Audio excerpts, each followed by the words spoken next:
Hello and welcome to Corolla Classics for January 30th, 2021. You know how the show goes. We're going to play some highlights of the Adam Carolla Show over the 12-plus years, almost 3,000 episodes of podcasts. We got a great show lined up. My name's Chris Loxamana, executive producer of the Adam Carolla Show. And with me, as always, Carolla archivist, superfan Giovanni. 2,986 episodes so far. Woo! The 3,000th is going to come in just like a week or a few days before the 12-year anniversary show. We got to celebrate, and I can't wait. You have to celebrate both things, like your birthday's near Christmas, and you're going to be very hungover. I know. We got some ragers coming up.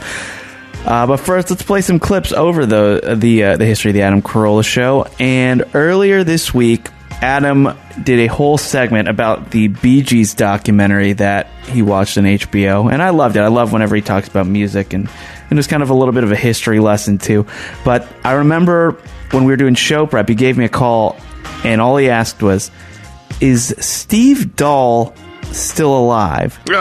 And I looked it up. This is a Chicago radio Steve DJ, Steve Dahl. Yeah, we won't. And I said, yeah, he's very much alive, even as a podcast now. And Adam was like, we got to talk about Steve Dahl because he was a big part of that Bee Gees documentary. And they did, but that isn't the first time we talked about Steve Dahl, is it? It's not at all, actually. This isn't the first either, but we'll get into everything Steve Dahl and Adam Carolla in a minute. This is Adam Carolla Show 1499. Maz Jobrani was just on this week. David Wild, Kristen Carney, and Brian Bishop. It's from January of 2015. And this is a quick little chunk where they discuss Steve and Disco Demolition and all the stuff that Adam got into this past week. Let's check this out, and we'll come back and we'll talk more Steve Dahl.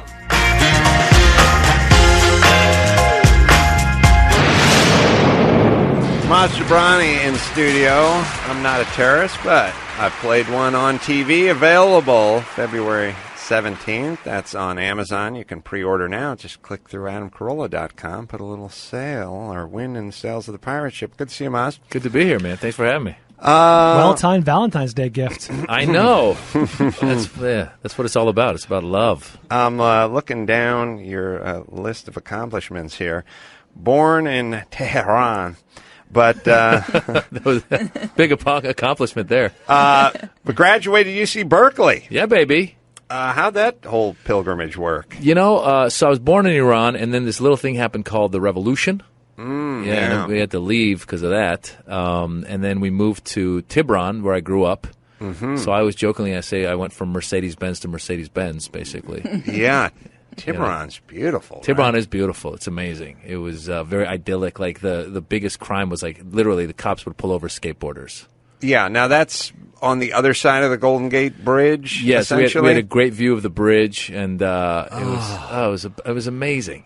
Every time I cross over that bridge and just sort of go to the old battery where they used to have the old cannons and stuff over there, and the wind's blowing there. Yeah, it's just so beautiful. Yeah, they got a place called Sam's Anchor Cafe in downtown Tibran, where that's where people would go. You hang out on the porch there, and you whatever you call it, the patio, and you get a view of the bay. You eat out there, and it's a cool place. I would have assumed that Tibran was just another country in the Middle East when you said that. Yeah, I would have thought that's what it was. Well, is it Tiburon? Tiburon, like shark in Spanish. Right, but you say it's sort of Tibran. Tibran. We didn't. Growing up, they didn't make us emphasize the U. The Tiburon. It wasn't Tiburon. I am from Tiburon. Yeah, there weren't a lot of Mexicans there, so we didn't have to say Tiburon. There were a lot of white people. Oh, really? Yeah, my friends were Jesse and Brett. Congratulations. I'm not kidding. Yeah, it was pretty cool. I had arrived. And how did it work? Because I remember the whole thing going on with the Ayatollah and the Shah and all that kind of stuff. Back in the day. Well, it was funny because back then, so I was in the fourth grade, and I actually talk about this in the book. And I'm in the fourth grade, and I obviously had nothing to do with the hostage crisis. Mm-hmm. Or did you? Well, okay. Well, what would he say to Brett and Jesse at Tiburon? That's right. What any fourth grader would say. Yeah. Mm-hmm. I'm admitting it now after 30 years, 40, whatever it is. But no, there was a kid back then. So back then what they would call you is they'd call you a fucking Iranian. That was the curse word. Mm-hmm. And so there was a sixth grader who, I guess, because there wasn't that many Iranian kids. There was like 3 or 4 of us. Mm-hmm. And 2 of them, one of them was my aunt, who was 2 years older than me in the school. Mm-hmm. So they had already picked on her, and her friend Sharona, and that's when that song Ma Sharona that was out, right? Sure. No, So well. they'd get them with that, and then Jim started calling me a fucking Iranian, and I was like, dude, what the hell? But then what's interesting is years later, I used to do stand-up and talk about this guy. And I would say his name on the stage, and I would tell people this guy was an asshole, and I would say spread it to the world. Right. And I felt bad after a while. I was like, maybe the guy's a nice guy. I don't know. And then one day I'm listening to Jimmy Fallon talk about the woman that he married, and he ends up marrying Jim's sister. Wow. Really? The crazy, because the How last did you name, divine that? the last name is Javonin. Oh. So I'm listening to Fallon talk, and he was on Terry Gross, and she goes, you did these movies, they didn't work out. Anything good come out of it? He goes, I met my wife. Watch what you say about Taxi. Yeah, That was exactly. a film. That wasn't a movie. Yeah. So she said. So he goes. Yeah, I married Nancy Javonin, and my jaw dropped. I was like, what are the chances? How many Javonins are there out there? You know what about her? I made her flip-flops before. Like wow. actual shoes. Yes, thank you. I'm very accomplished. Was she in my nice? comedy I'm sure career. she's nice. Did she call was you a fucking Iranian? She was incredibly nice. No, okay. She said, fucking American. Oh, yeah, You're yeah, amazing. Yeah. Glad you're American. The thing that's crazy is when you were talking about this and you brought up My Sharona, I was thinking before that, there was a Dr. Demento song to the tune of My Sharona called Ayatollah. Oh, we have a clip. Oh, is that right? Dun dun dun dun dun dun dun dun dun dun dun dun dun. Add Corolla. That's what they would say when I was in high school. Hilarious. But no, you can find a Dr. Demento song called Ayatollah. I'm sure. And I was writing that down and thinking that before you brought Hilarious. up My Sharona. Yeah. So we had My Sharona, which was Ayatollah, as you're saying. Right. We also had I ran so far. Right. Ah, Dude, yeah. it was horrible. And what's crazy is, I grow out of fucking Iranian. I get past I ran so far away. Then I'm like in college or like late high school, and the movie Not Without My Daughter comes out. Oh, yeah. That was the worst movie for me. Sally Fields? Oh, my God. Yeah, because it was a movie about a woman who married an Iranian guy, and then he grabbed the kid and went back to Iran. Or Iran, or whatever. Are we on NPR or are we on Fox? Yeah. Either way. Yeah. He took her back, and then Sally had to get her back. Yeah. Yeah, well, what was and then crazy- a dingo. Well, no, if you took watch the kid. Well, if you watch the film at the beginning, they're in America, they're in Michigan, and the guy's name is Mahmoud. Mm-hmm. Also, his nickname is Moody.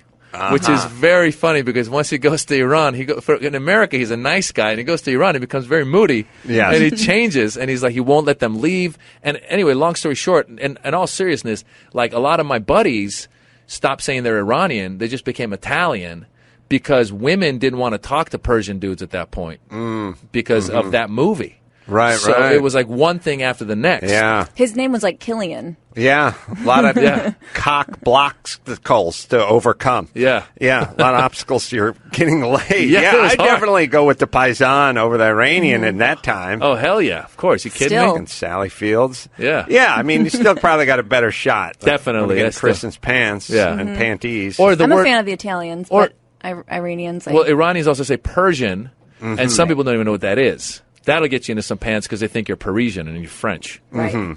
yeah. Whatever Yeah. it takes. Right. Well, look, whatever it takes to get laid. If you found that song, it's a crazy song. Brian's looking for it. Let's see if this is it. It's gotta be.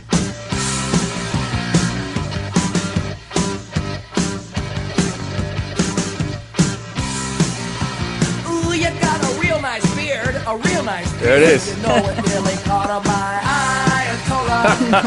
1979. Your mind is weird. You really are a nutty kind of guy, Ayatollah. Come on, give us back all the people at the embassy.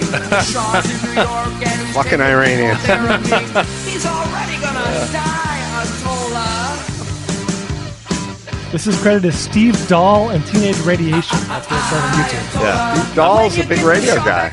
I'm about 9 years old at this time. We know you're gonna eat him on Ayatollah. We kinda need your That's a oil reach. to make our gas. You know you're such a pain in the Ayatollah.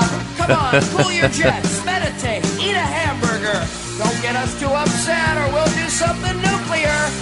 Bye, Ayatollah. Oh, thank Christ for Dr. Yeah. It's good stuff. That's us bombing Iran. Yeah. Fantastic. There go some cousins and relatives. Yeah, it Sorry. really shaped a lot of... Dr. Demento really shaped a lot of my political views back then. That's right. I learned more about that part of the world from that song Dr. Demento. than all the world news reports right. combined. You're like, they got oil? Yeah, Shit. I we didn't know should that. bomb them. Yeah.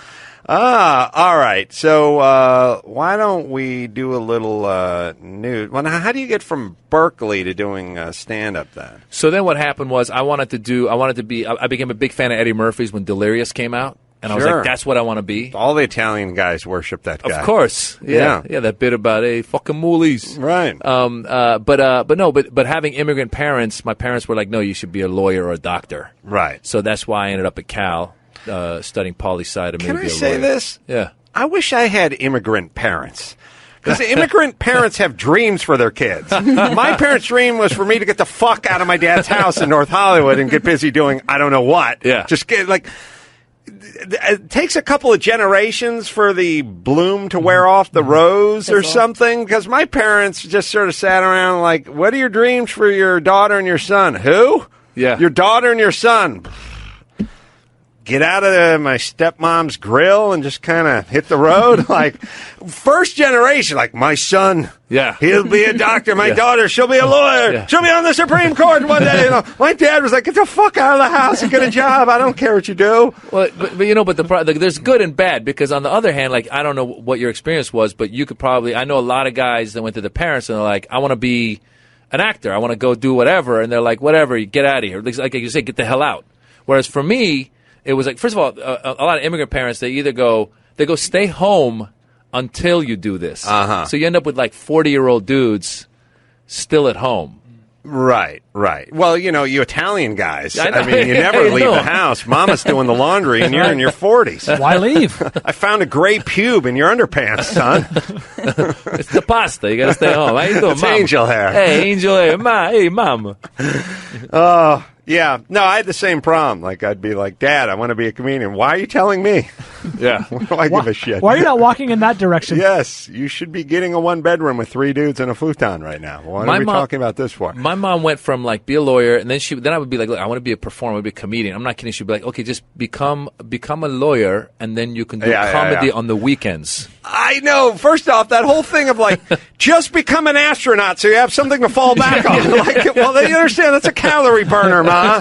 It's going to take a while. And then you fall I'm up going to on. be at Cape Canaveral. I'm not going to get a lot of stage time if I'm over there. I know. There's the whole thing is just become an oncologist, and then you'll have something. Exactly. Yeah, I get it, but then that's a negotiate lot of with you. work. And it's funny because I actually broke them down. So first I was going to be a lawyer. Then I actually went to Italy and studied abroad for 1 year. I really got into this Italian No thing. shit. I really got into it. I studied abroad for a year, and I fell in love with this. What this professor was doing, I was like, "That's what I'll do. I'll be a professor.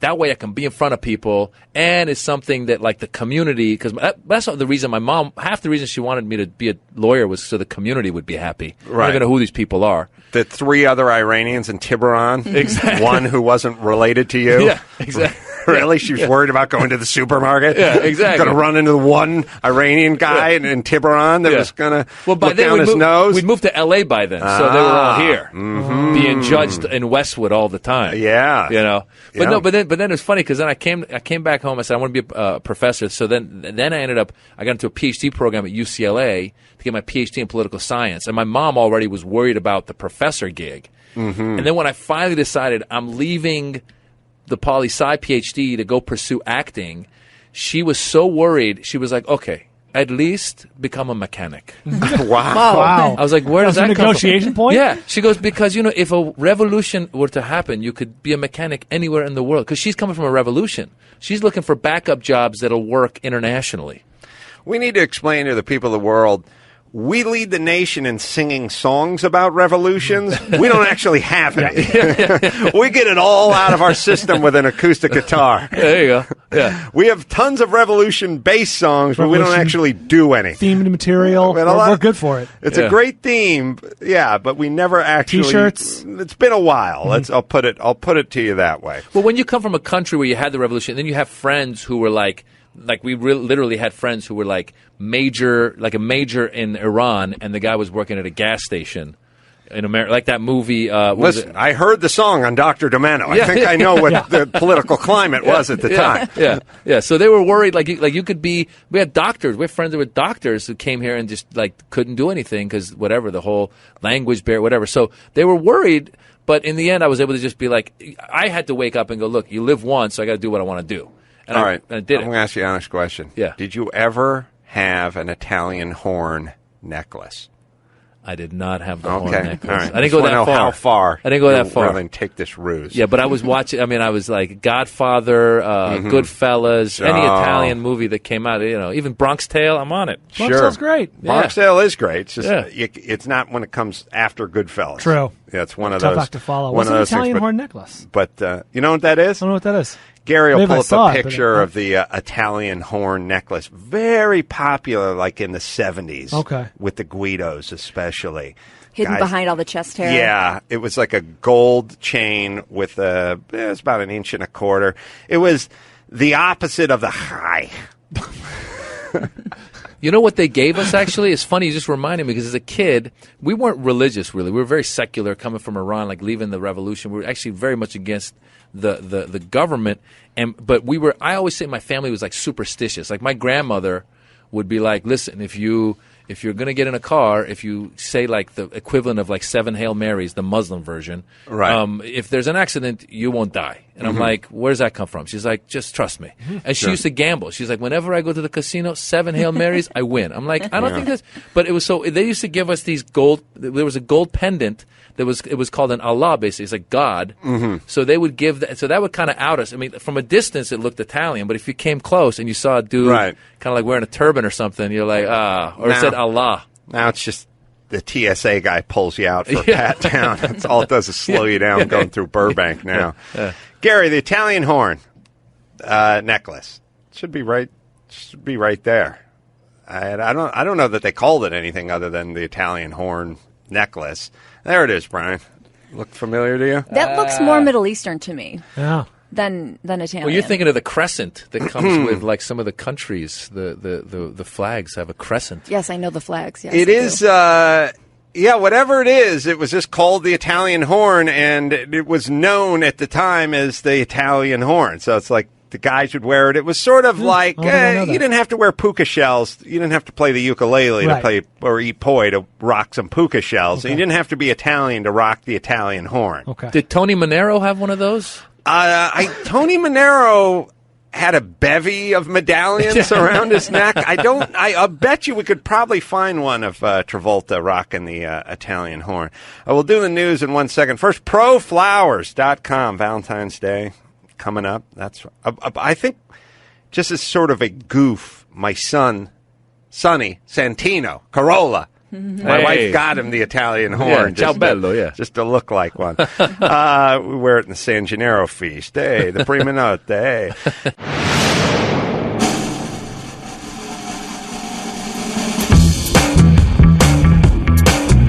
And that was Monster Brawny, along with Kristen and Brian, talking about Steve Dahl. But it doesn't stop there. No. Steve Dahl was actually on the Adam Carolla Show a little over a year later. But you probably haven't heard it, as it was one of the live exclusives that you had to be a member of Podcast One Premium to hear. We're going to play for you in full over the weekend, starting with the first half right now. This is Adam Carolla Show 1910. Steve Dahl, Gina Grad, Brian Bishop, live from the Vic in Chicago, Illinois. It's recorded in September of 2016, and it was released a few days later as a live show premium. This is new to you, most likely, and Steve joins them live on stage. Check it out.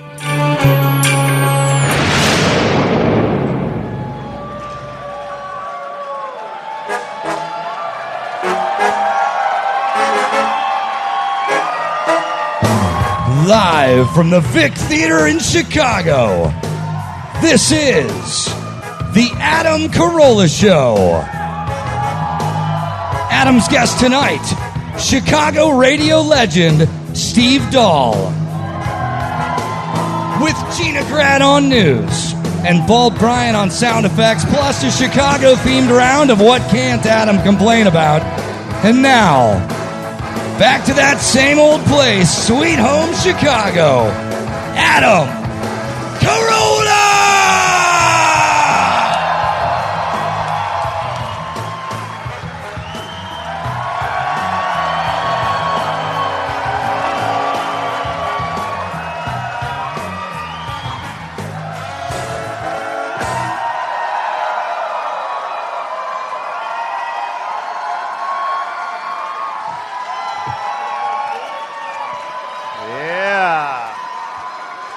Get it on. Got to get it on. No choice but to get it on. Mandate, get it on. Thank you, Chicago. Great to be back at the Vic. Steve Dahl's with us tonight. Hi, everybody. Disco Demolition, The Night Disco Died. It's a book. It is available now on Amazon, and we'll get into that in a second or two. Thank you. Yeah, Gina Grad over here. Hello. Bald Brian.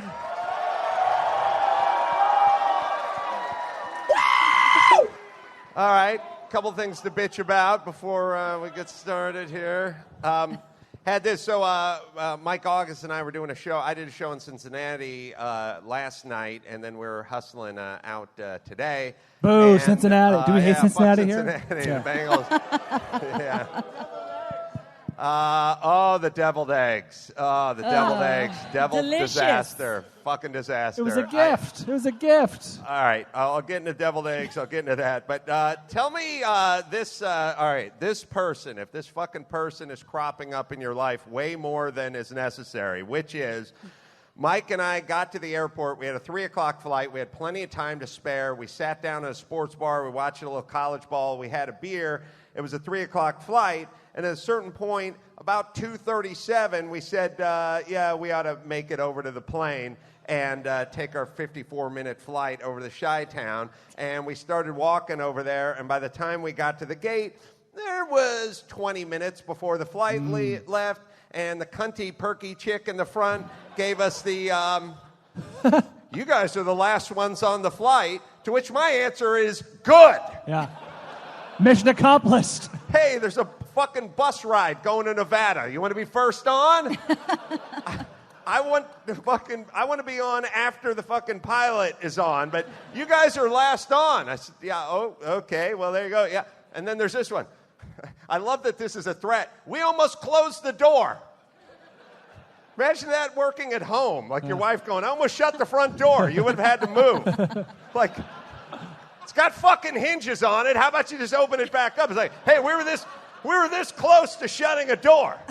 A thing that is by nature, by definition, meant to open and close constantly throughout its lifetime, maybe hundreds of thousands of times. Yeah. Really, its only function. Yeah, it's like, yeah, we're about to close that door. We're just going to weld it shut. I have a question. So, yes. This wait. Ooh. There's more. Then this one. Then this one. Then this one. Yeah, so we had to do you can't be bitchy to the people because you'll get zip-tied and pepper sprayed. Not in that order. So I had to, it's like, yeah, okay, yeah, we're all lucky. We're lucky to be here. Gifted. I mean, blessed and gifted. So glad to be on the puddle jumper with the other folks. And then they do this one. We would have had to pull your luggage off of the flight. Like, now we're getting into this this imaginary world of negativity of what could have happened. Right. The consequences. Hey, you could have had a stroke last night when you're beating off in the shower. Just saying. Like, what other imaginary negatives could there have happened? Yes, I get it. If I wasn't here, here's the irony. I wouldn't have to listen to your fucking soup cooler because I wouldn't be here. I'd rather just be drunk at the fucking sports bar. Right. Why am I being dressed down for a crime I didn't commit? You know what I mean? This is you putting out a cigarette, fucking doing this with your foot, and then pissing on it, and someone going, yeah, if you'd thrown it into that cabin with the thatched roof, it would have caught on fire. Yes, it would have. There's a family of retarded bears living in there. Yes, understood, but I didn't do that. Because I'm here and I'm on the plane. So when does the fucking dressing down and the lecturing and well, all the overhead cabins are full now because, of course, as previously mentioned, you two were the last souls to get on this plane. Yeah, what the fuck is that, Steve? Oh, I'm sorry, Brian had something. The question was, I was surprised this woman was both perky and cunty. Perky and cunty. That is a rare combination. It's a rare TSA treat. It's often one or the other. Way, all the things that could have happened if we'd just shown up 22 minutes later, except for we never did. We checked ourselves onto the flight and showed up in a timely fashion. They did not shut the door, but they could have. Yeah. I'd like to fly like Western Airlines, where they just had those saloon doors on there. Like, I could just come in at any point during the flight. How y'all doing? Yeah. Here, there's a new stewardess in town. You know, this cabin ain't big enough for the two of us. Sorry, Draw Steve. me a bath, woman. Yeah, that's right. That's right. Man, I don't do that move where I take my hat and tip it down. That means I'm relaxing. Yeah. We also this morning had we had the best and the worst Uber in a 2-hour period. Boy, the pendulum swung hard with the Uber. We got Ubered to the German food restaurant this afternoon in Cincinnati. My favorite dude in the world. I had to take a picture of it. It was me, Mike Lynch, and Mike August. He's the guy who's driving a small, compact vehicle, a very small. I think it was a Pontiac. What's the Ravano, Sure. Potato? What was it? Moreno. Yeah, there's a Vino. And this guy had the fucking seat. Gary, do you have the picture that I sent you? This guy. Oh no. He drove the whole time like he was getting a shave in an old-time barber. Like, seat fully reclined. Yeah. Full gangster lean. But here's what I found.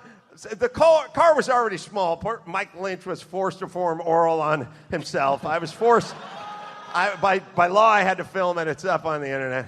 But Mike's got his knees smashed up against the back of the seat. But the thing I loved about the dude is his shoulder blades never came within 14 inches of his fully reclined Buick seat, which is, this is the best of all worlds. Not only is everyone you pick up wildly uncomfortable behind you, but in the event of an accident, your seating position is 200 times more likely to kill you, and everyone is pissed off, and you're not even utilizing it. Yep. For the people at home, he and the seat are making a V. Yes, he They're was splitting. sitting in an upright position. His seat was in full recline, and that's how we got to the schnitzel joint. Yes, there it is. And he's not just upright; he's in a full hunch forward. Yes, he's Scoliosis. rolled forward, but the seat is all the way back, which I get is a stylistic choice. Right.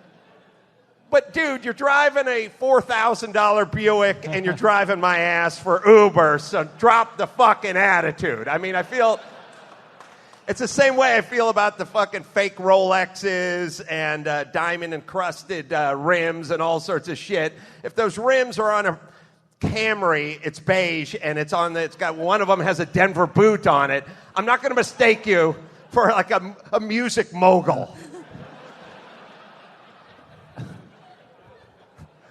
But it was funny that it was fully... Don't they have a pamphlet when you drive for Uber that says shit like, have your seat not in a fully reclined position? Like, if you got head the night before in your Uber vehicle, A, always remember to bring the seat back to the upright position, and B, mum's the word. As a matter of fact, this is a tell. Yeah. I'm just assuming he got a blowjob from a cheap prostitute. Woo! Uber prostitutes. Ooh, now Uber. somebody write that shit down. So I know a lot of guys are in town and they need it now and they need it fast, and you don't have to wait, for somebody with who's been blessed by the city. Sorry. Horber. So he did not get a tip.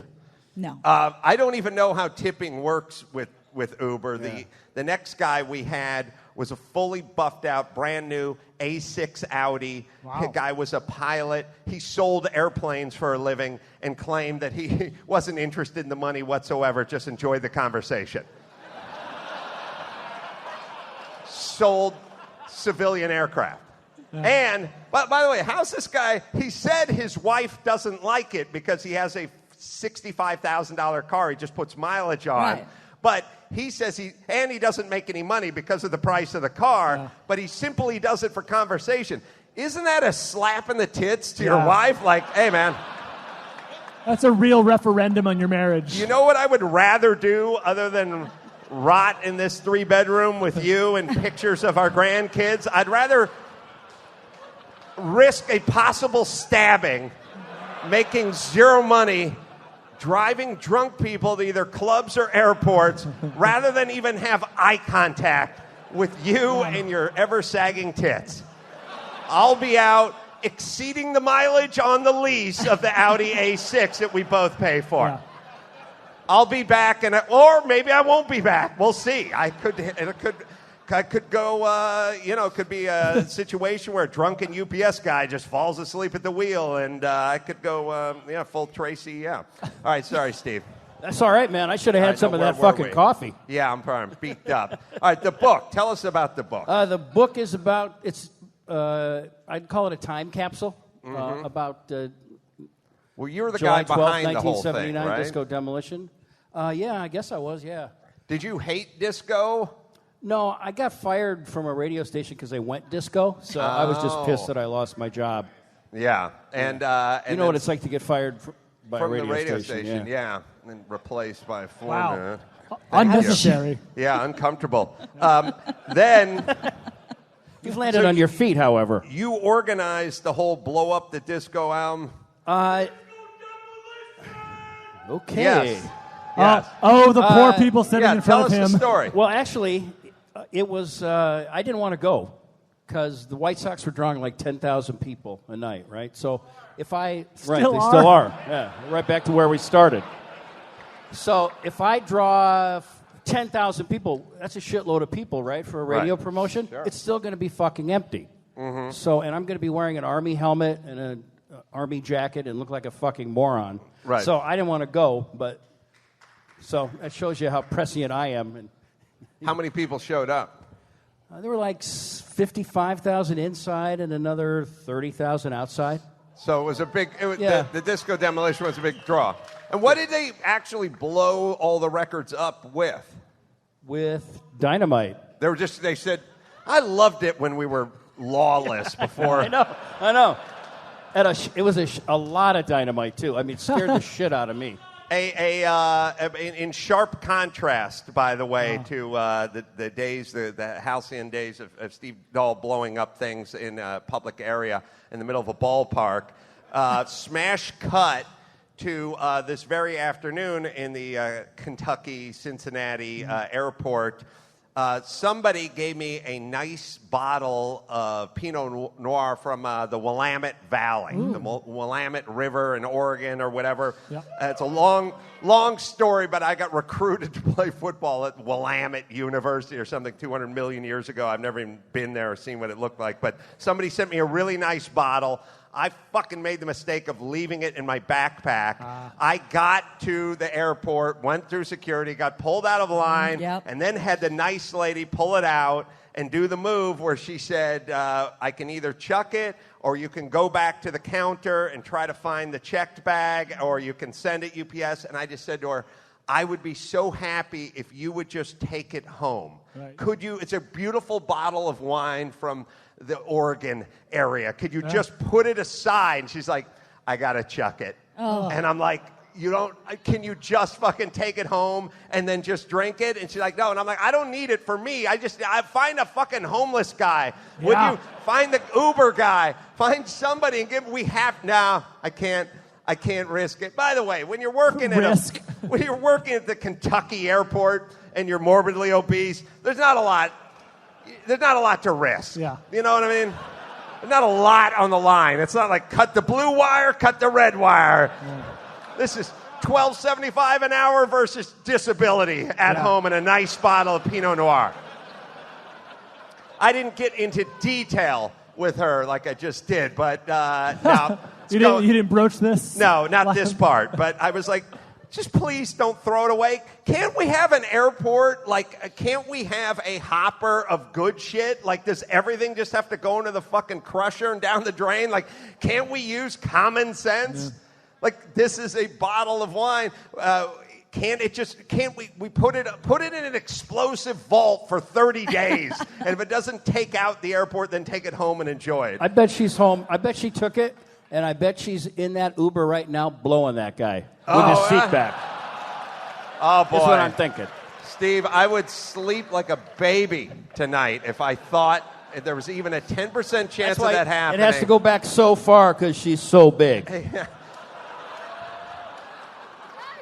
She was a lot of woman, and, normally you think, we used to make fun of the mall cop or the big TSA guy was lumbering along, and we used to go, oh, Jesus Christ, I'd rather have the guy who could climb the cargo net and could do the mile in under 7 minutes and whatever it is. But thinking about it now, they don't got a gun. They're not doing anything. They're fucking wide as outhouses. That's just something else for me to hide behind. Yeah. I mean, if the shit really goes down, I'm just going to tuck myself in a fold. Bunker down. Just like peek out, Yep. see if the smoke is there. I still hearing shooting? Is that friendly? I would yell out from one of her folds. I'd like lift her panic up. Is that, I'm an American. Does anyone want any Pinot Noirs from the Willamette Valley? I didn't open it. It broke. It was shot off. The top was shot off. Are you serving cheese in here? It smells like it. Yeah, I think if someone could give me a couple of Ritz, I think I could dig some up. Or give me a cracker with a strong spine and a good constitution. Yeah, there'll be more to hide behind. Yeah, thank you. Yeah. All right. What's that guy yelling? All right, do we... Giving you a plug, Steve. Sorry, man. Okay. The poor right. people sitting in front of him. All right. The other thing that then pissed me off on the flight, which drives me nuts, which is the... wait. Hypothetical. I was actually thinking of you, Brian, because I figured you'd disagree with me, but I still want to know. You're probably wrong about that.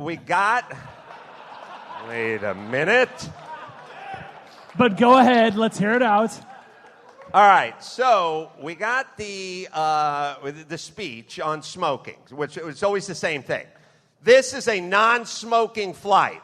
Okay, we're done. Are we not done? Unlike the last 10,000. No. Let me now break down all the places and variations of you not smoking into little bite-sized pieces. This is a non-smoking flight. Okay, good enough. There's no smoking in the bathroom, in the lavatory. There is a smoke detector in the lavatory. You cannot tamper with, disable, or destroy the smoke detector because this is a completely non-smoking flight. The placards will be illuminated. The placards say you must obey the non-smoking. It's just 55 fucking rounds on smoking. But then I start thinking, it always drives me insane. We get it, non-smoking flight. Tampering with, disabling, destroying. We don't need, you can say tamper with or fuck with or anything. We don't need disabling, destroying. But I thought this. It's a 55-minute flight. Now, I get the cross-country stuff, one's got to move one's bowels. Mm-hmm. Right. But on a 55-minute flight, wouldn't you rather, and I'm saying the time for this reason, there should be no shitting flights, too. Okay. It's anything under 2 hours is a no shitting flight, because as long as we're going over instructions about what to do in and out of the bathroom, how about not shitting up the thing that's the size of a fucking small coffin and pressurized? You know what I'm saying? The planes, got 28 seats on it. The bathroom, when I piss, I have to lean forward and put my forehead against the curvature of the outside of the plane. You shit that bathroom up, you're essentially shitting up the entire plane. Yeah. And in a 55-minute flight, I think you owe it to all the other passengers to either evacuate the bowels when we're on terra firma or hold them until we land in Chi-Town. And then I pose this hypothetical to all of you. Would you rather walk into said coffin-sized bathroom to use bathroom after somebody had smoked a cigarette or fucking destroyed it with their anus? Number one. Definitely number one. Those are my only two choices? Those are your two. Total anal destruction Right. or secondhand smoke. You gotta go secondhand smoke. Yeah, all right. Oh. If you shit, you have to smoke. That's my new law. Yeah. Well, and there have been planes in the news that have been rerouted and turned around because somebody shit up the bathroom. So I think you might be onto something. Yes, I agree, and I always agree with me. I know you thought I would disagree. I love this plan. This is a great plan. I would like to see an exemption for like 8 a.m. flights, because that means you're getting to the airport at 7. That means you're waking up at 6:15. That means by the time 9 o'clock comes, you hit it for several hours. You hit the Starbucks. Yeah, It's set to go off. All right, Oh, maybe, you know yeah, all when, right. when you buy All your right. ticket, you know they show the amenities like little logos, like the little Wi-Fi logo, the little poop emoji. Yeah, This is a shitting flight With All right. a line through it. A Yeah. turd with a line through with it. a big thumbs up. Good news, though. The day was saved when the snack mix showed up.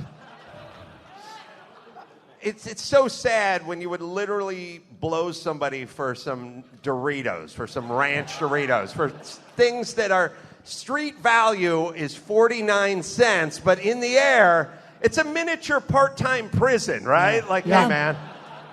Yeah. I got some ramen. What do I need to do? You want to take a shower? Gary, show what passes for savory. All right, now hold on. Says so right there. These animals have the temerity to label this Temerity. dried gopher food savory mix. Savory! Savory!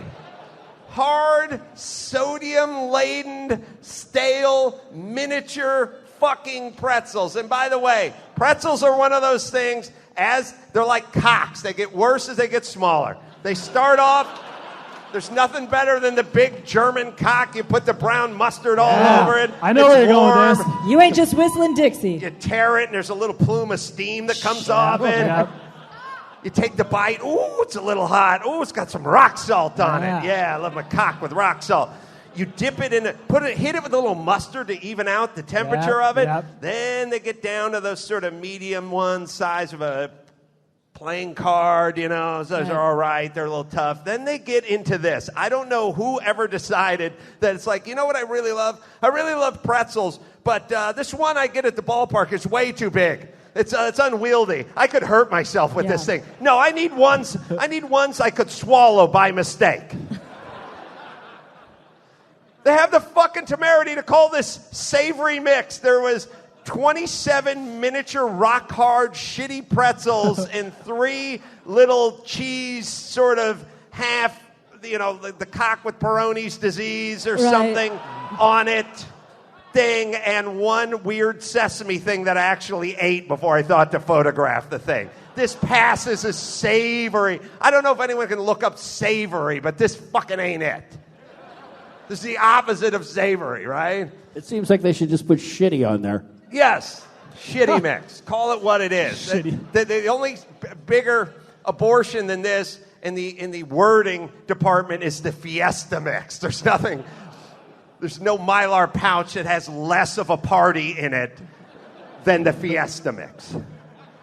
All right, what else? I made notes. Things to complain about. Speaking of airplane snacks, Adam. Speaking of airplanes. Oh, here's savory. Yes. Yes. Full of flavor, delicious and tasty. Usually, Hold on. Okay. Full flavored. No. Delicious and tasty. No and no. That someone has cooked. No. What? Someone has cooked it. Yeah, it needs to be cooked. It needs to be fucking come in a crock pot. Exactly. Homemade. They should just sell crock pots with ball bearings in them now, just in advance, like just Oh, no. from the store. Oh, no. Save these guys the time. The only one who buys crock pots these days are terrorists, right? Yeah. Nobody buys it. I think my wife's out looking at crock pots, right? Just kicking tires. I think those are pressure cookers. Oh, pressure cookers. That's right. Yeah. Oh, you're right. You're That's Steve. I knew you were almost up here for a destroyed reason. the entire Good save. crock pot industry. What's the difference between a crock pot and a pressure cooker? Why don't you ask our terrorist friend over here? Yeah. That's the galloping gourmet of ISIS over here. Which playing card are you? Steve, if that's your real name. Khalid Sheikh Steve. Yeah. Well, What you know- a shrewd move. You embed yourself in a community, Yeah. and a scant 37 years later, you strike. Once you've won over the hearts and minds of all your Chi-Town constituency, then you make your move. What's he best known for? Blowing shit up with Blowing dynamite. shit up. That's right. All right. You caught me. Or as Steve calls it, a trial run. Sorry, you're right. Pressure cooker. Crock pot, you get to take the lid so- off, right? Yeah. It's for snacks, you know. The crock pot's like for what? Chili? Chili, Soups and stews. Stews? Yeah. some kind of a hot dip. Here's my entire relationship with the crock pot. It's me pulling that huge glass lid off and going, this looks done. And then somebody going, it's like 2 hours away from being done. And I go, 2 hours. smells like it's done. No. Now we have to start breaking it down. I put the shank roast in at 3. It looks done. It's only like 4:45. It smells done. No, they say it's an hour for each pound. Yeah, it's 4 pounds. It looks lighter. This part looks done. Can I start dipping shit in this? Just wait till it's done. That's my entire relationship with the crock pot. And you're like, I grill a burger for 4 minutes on each side. Yeah, I don't know why this is or what they're dispensing. All right, so where was I? Oh, crock pot. Speaking of airplane snacks. Oh, airplane. Yeah, Well, sorry. Where were you're we? going over Where were savory. we? Savory Yes, snacks. usually something that has been cooked, Yeah. and something cuisine. Yes. Fuck Oh, that. I like this at the end. The easiest way to remember savory is that it rhymes with flavory. No. Not at all. All right. Let's see.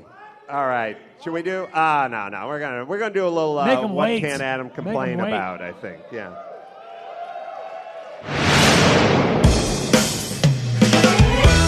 And that never before heard episode on the Adam Carolla Show feed, brought to you by Geo, that was live from the Vic in Chicago in 2016. Yeah, and actually, what's interesting about Steve Dahl is he started a podcast network inspired by Adam Carolla, much like every other podcaster who exists currently. He started it in around circa 2012, and it was after his longtime radio show was ending in Chicago. He's like a Midwest radio legend, Chicago specifically. And I didn't really know anything about him until he started his network. And I believe Adam was interviewed by him on his network. I thought I signed up for the premium. I remember getting the file, or maybe he just talked about Adam. I wasn't able to find it in time. Not that we can play it anyway. I was just going to go back to jog some memories of that time. And he spoke with Steve about Disco Demolition, I believe, back then. And then he did again, of course, on this live show. And then talked about it before that live show on that episode with Moz. So there's a little bit of a history lesson of Steve Dahl and Adam Carolla. There you go.